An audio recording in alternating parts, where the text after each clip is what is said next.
Okay, so thanks for stopping by again. All right, now today it's part two, all right, of the listing presentation. Now, yesterday we covered the process of getting up to the point where you're taking the listing. Then we went ahead and talked about the 1-minute presentation. So today what we're going to talk about is the CMA presentation, okay? CMA. Now, the CMA presentation, all right, is something that is actually going to be probably the most important thing you could possibly do, all right? And it doesn't take a lot of time, provided you know your scripts well, all right? Now, the thing about the CMA presentation is that we make a lot of assumptions as real estate agents. We assume that the sellers know how buyers buy homes. We assume that they know how value is created. We assume that they know exactly what we mean when we say CMA. We assume that they know how to read a CMA. And what makes it more confusing to us is how in the world do they come up with these crazy prices that they do, okay, when we make all these assumptions. We just assume that the facts are clear. Why is it that you don't get it, okay? Well, today we're going to cover the reason why. We're going to cover the reason why they don't understand and how you can go ahead and control that and teach them, do a little education, help them understand the reason why they need to price their home. If they still overprice their home at this point, okay, it's not because you didn't try to educate them, and it's not because they don't know how. It's because they're willfully choosing not to, okay? So, that being said, let's move on. All right, so the CMA presentation. Now you've gone through, you said, hi, thanks for having me over. I really appreciate it. By the way, I got 3 questions for you. Number 1, do you absolutely have to sell the home? Do you have, do you absolutely have to sell the home? Do you want to price the home to sell or have it stay on the market a real long time? And do you want me to handle the sale for you? And they say, well, no, we kind of want to figure out what you have to say first. Okay, fair enough, no problem. All right. So once again, pull out your Mike Ferry script if you have it. Great. If you don't, stop the tape. Go to MikeFerry.com. Go to the active downloads or the downloads complimentary downloads section. Get the CMA presentation, print it out in a PDF format, and then come back when you do. Okay. So now here we are, CMA presentation. Now it'll say, and this is. On there it'll say name, or you put in their name. You say, well, hey Bob, at the end of my presentation today, okay, one of 3 things is going to happen. All right. Number 1, you'll have the opportunity to list your home with me. All right. Now notice, when you're making this presentation, all right, you're saying to them, Bob, you're looking them square in the eye. And you say, Bob, at the end of the presentation today, with your hand, one of 3 things is going to happen. Okay. Number 1. You'll decide to list your home with me, okay? And that'd be great. I'd be happy to help you, all right? Or number 2, you may decide not to list your home with me. Watch the head, okay? You may decide not to list your home with me, okay? Or number 3, I may decide not to take your listing. And any one of those is fine. Fair enough? Okay? The reason why you do this, all right, this 3 choices, this is the 3 choices phase, right? The 3 choice phase. The reason why you do this is to set a level playing ground, all right? Level the ground. And the reason why is because a lot of times as real estate agents and brokers, we come over to the house and we're begging and growling, oh, please, Mr. Seller, please, I want your listing so bad. Please, I'll do anything. I got a car payment. Okay, when you come over with that kind of attitude, they will never do business with you, okay? I don't care how much you got to make that car payment. If they smell blood in the water, get ready for commissionectomy because that's exactly what's going to happen, all right? So the 3 choices here levels the playing ground and helps them understand that this is going to be a business decision made by all parties. All right? You may be deciding to list your home with me. You may decide not to list your home with me. Or I may decide not to take your listing. And any one of those is fine. Okay? It's just very matter of fact. You're not being a jerk about it. You're just being very matter of fact. This is what's going to happen. Okay? Because those are the only possible outcomes. All right? Now, if they ask you and they say, well, why wouldn't you take my listing? You say, well, Mr. Seller, it's nothing against you personally, okay? But if I feel like I just simply cannot get the public to agree with your price, then generally I'm not going to waste your time or mine. Okay? You take the blame and you put it back on the public and the seller. Okay? You say, if I don't feel like I can get the public, okay, to agree with your price, public to agree with your price, then I just simply won't waste your time or mine. And that's generally the reason why I will turn down a listing. People, remember this, the fear of loss is a greater motivator than the opportunity to gain. If they feel like you're losing and that they're losing out by working with you, that's going to be a greater motivator than anything you could possibly say to them about making more money. Okay? People making more money, that's everybody says that. I can make you more money on the sale of your home. I can make you thousands more. Look, hey guys, if you don't list your home right now, okay, you're going to lose 68 buyers over the weekend that made a decision on your home. Okay? So since Friday to today, all right, 68 people on this side of town bought a home. All right? Either you decide to go ahead and do something or you don't. Either way is fine, but the 68 people already made a decision, and I guarantee you there's going to be a lot more who will in the next 3 days. Okay? That's going to be a lot more motivating than saying, hey, guess what? I can make you $2,000 more on the sale of your home. Okay? So, that being said, let's quickly take a minute to review the questions I asked you over the phone. Okay? Review. Now, what you're doing here is you're just simply going ahead and following up with them, all right, to follow and see if anything has changed since the time you did the pre-qualification, all right? So you say, well, look, you said you were moving to Tuscaloosa, Alabama, right? Uh-huh. Okay, great, no problem. And you said you had to be there, okay, by May. Is that correct? Oh, yeah. Actually, we had something change, okay, that you're listening for changes here. Well, yeah, actually, my orders came through, and I need to move there, really, by April. Holy cow, I got here just in time, right? And you said that you wanted to price your home at $270,000. Is that correct? Oh yeah, we want to price it at $270,000. Okay, perfect, no problem. And now, if there's the spouse there, and you didn't get a chance to talk to the spouse, it's a great time to enter them into the conversation as well. So, Mr. Jones, I spoke with your wife, and she said that you owe about $210. Is that correct? Oh, yeah, absolutely. That's what we got. No problem. And Mrs. Jones, you weren't planning on selling it yourself, were you? Kind of like you weren't planning on selling it yourself, were you? Like you're an idiot if you do. That's the way you kind of come across. Like you weren't planning on selling it yourself, were you? Well, no. We weren't going to do that. Terrific. Okay. Now, you did want to get all the money out, Mr. Jones, and have you and your family move up to Tuscaloosa and in one piece. You didn't want to have any kind of owner financing. Is that what I understood? That's exactly right. Perfect. No problem. Okay? Now that you've reiterated everything and you've got it all down square in your head, okay? You've told them what's going to happen. You leveled the playing ground, made it nice and safe. You reviewed to get all the information correct, okay, just like your doctor does. Now it's time to jump in, all right? Excuse me. Now it's time to start jumping in and getting into the CMA itself, okay? Now, this is where this is going to get a little tricky, and I want you to try and pay attention. I know my voice tends to drone a little bit, but I want you to try and pay attention because this is where it becomes incredibly important, okay?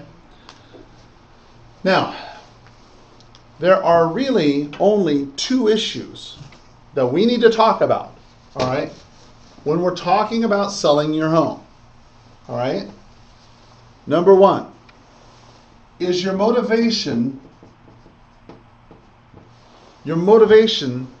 to sell this home? And number two, what is it, guys? It's the price. Okay? Now, Mr. Seller, there's only two issues we need to discuss today. Okay? Number one is your motivation to sell this home. And number two is the price we set on your home. Okay? Now, I've prepared, now you state that and you don't ask any other questions, you just make it a statement. All right? Because in the seller's minds, a lot of times They're thinking when you come into their house, they're thinking they're going to control the show. They're going to come in, you're going to walk in, you're going to be groveling like every other agent before you. You're going to come in and you're going to say, well, gee whiz, I can put it on the internet, I can put it on MLS, and I'll charge you 6% or 4% or whatever the heck percent you charge, okay? But in this case, you're going to take charge. And how you take charge is by asking questions and making certain statements, okay? In this statement, look, there's only two issues we need to discuss today. Number one is your motivation to sell this home, and number two is the price we set on your home, okay? Now, when you say that, that obviates everything else. That takes everything else that they were going to hit you with and throws it right out the window. Well, what about marketing? You know, that's a very good question. And since marketing, 99% of marketing is price, we'll be sure to cover that too. Wow, what a statement. 99% of marketing is price. Now let's just stop for a minute. Is that really true? Is 99% of the marketing price? If you have a doubt about that, let's think this through, okay? Let's pretend that you have a home that's for sale. It's in fantastic condition. It's great. It's beautiful, okay? And every home in the market in that neighborhood sells for $100,000. It's just like it, okay? It's brand new. Let's say it's brand new construction. Nothing wrong with it, okay? And every home in that subdivision is selling for $100,000. But you take your home and you look at it and you put in some new cabinets, let's say, okay? And you decide to go ahead and sell this property for $200,000. What marketing can you do that will take a $200,000 home and sell it in a $100,000 neighborhood? If you can find the answer, then let me know. I want to team up with you and we can sell this together and make a lot of money. But as far as I know, I have never heard of a way to do that that's double the asking price. So price is integral to the marketing. You could run a USA Today ad, full page ad, talking about how beautiful the home is and how great it is. But if the price is $200,000, it's not going to sell. You could have open houses till the second coming of Jesus. It will not sell. You could have a blimp hovering over the house. It will not sell. Okay? Nothing you do will change the price, that will change the sale unless you change the price. So that's why I'm saying to you, when you make the statement, okay, there's only two issues we need to discuss, motivation and price, that's it. Okay? How is motivation involved here? Now, motivation, if you have a seller who's extremely motivated, they have to move to Tuscaloosa by the middle of April, okay? They've got to go. There's no two ways about it, okay? Then they will do whatever it takes to get the home sold. But if they have a very low motivation, okay, then it's going to make it really, really hard to sell, regardless of the price, okay? If the price is very low, all right, but they're not motivated to put their stuff in a box and move, well then, you're not going to be selling that home. So it's really important at this point, that's why I said, I know I drone on a little bit, it's really important you get this, okay? That the motivation that the seller has, coupled with the price that the seller wants, okay, they have to be in congruence in order for this property to sell. And that's why you make this statement, hey look, there's only two things we need to talk about today, motivation and price, okay? Now, that being said, let's get on to the CMA. Now, do not say, under any circumstances, do not say, I perform what we call a CMA, okay? Okay, because that's a ubiquitous term. They don't know what it means, all right? Spell it out for them, like they're a 4-year-old, okay? You got to explain this to people because they always try to pretend like they know what they're talking about. But let's just be honest, okay? You're in the real estate business. Now, can you remember your first year when you're in real estate, how hard it was for you to determine the price of a home and all the tools you had in front of you? You had the multiple listing service, you had your broker, you had your other agents, you had homes, you had MLS that you went through with other homes taking a look at, pictures and all this and all that, and it was still hard for you to figure out a price for that home. And now we're assuming that a seller who does not have that training, who does not sell homes, who doesn't have access to the multiple listing service, who doesn't have your broker or the other agents or taking a look at other homes around the area is going to automatically know what homes are selling for. Okay, that makes no sense at all. All right? They don't know, and they don't know how to determine the value. So this is where we're going to have to educate them. All right. So now, Mr. Seller, I prepared what we call a comparative market analysis. And there's two parts to this research. Part one, okay, you say it with kind of a laugh. Part one, we call it fantasy land. Okay? We call it fantasy land. All right? And that's where homeowners, put their homes on the market. They never sell. All right, and you know this, okay? You've seen these homeowners around. They've got their signs up for 6, 7, 8, 9 months. They never sell. The home goes back down. They take it off the market, and that's that, okay? That's fantasy land. Now, what you're selling to them here is you're telling them that there is two places that there's going to be. Fantasy land, which is where no one wants to be. No one wants to be considered to be a fool. Nobody wants to be considered that they're actually in fantasy land. Part two we call, Mr. Seller, reality. Okay? This is where you want to throw them a little bit of a bone. All right?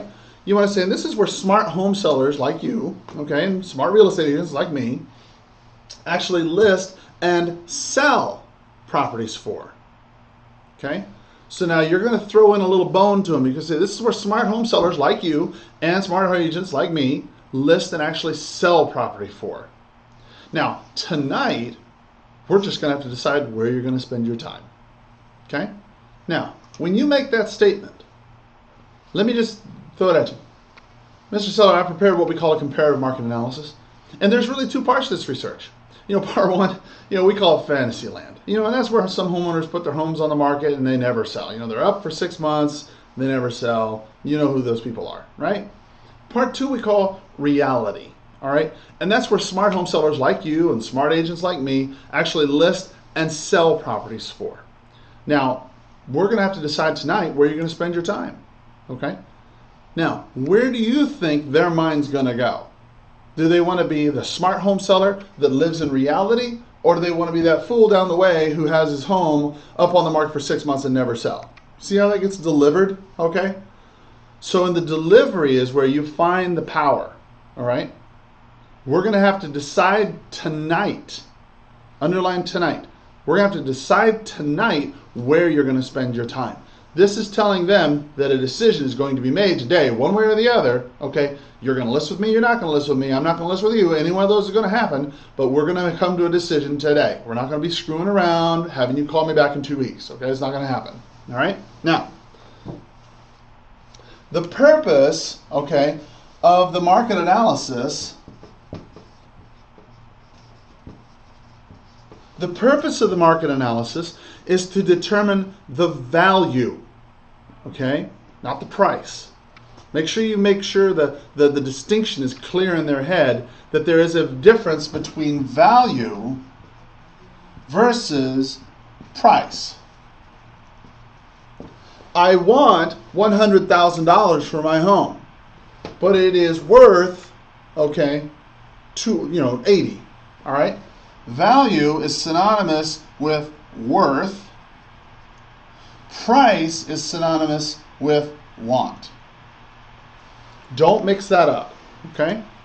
Now, we're going to have to decide tonight where you're going to spend your time. The purpose of the market analysis is to determine the value of your home, okay, in the eyes of a buyer.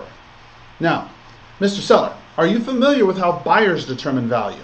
Now, when you're talking to the seller,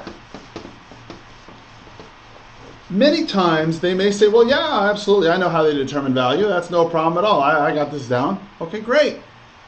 Or they might say, well, no, actually, I don't know. Either answer is perfectly fine. Okay, what you say here is you say, well, as you know, okay, if they say, well, yeah, I already know that, and, I don't need to be told that, or whatever, okay, you say, okay, well, that's great. Well, as you know, Mr. Seller, all right, value is determined in the eyes of the buyer by comparison shopping, okay? Now, it's a lot like when you go out and you shop for a car, all right? Now, the example that's given in the Mike Ferry script, all right, is talking about is talking about, yes, hold on a minute, talking about fancy rims and a CD player in a car, okay? Now, switch that out. For Tucson, use something that's going to be a little bit more valuable here, like a GPS, maybe upgraded sunroofs or something like that, okay? But what we're going to do is we're going to stop right here, and then tomorrow we're going to talk a little bit more about getting into the actual CMA portion itself, all right? So let's just go ahead and stop right there, review what I've talked about so far, and then we'll see you tomorrow, all right? Have a great day. Take care.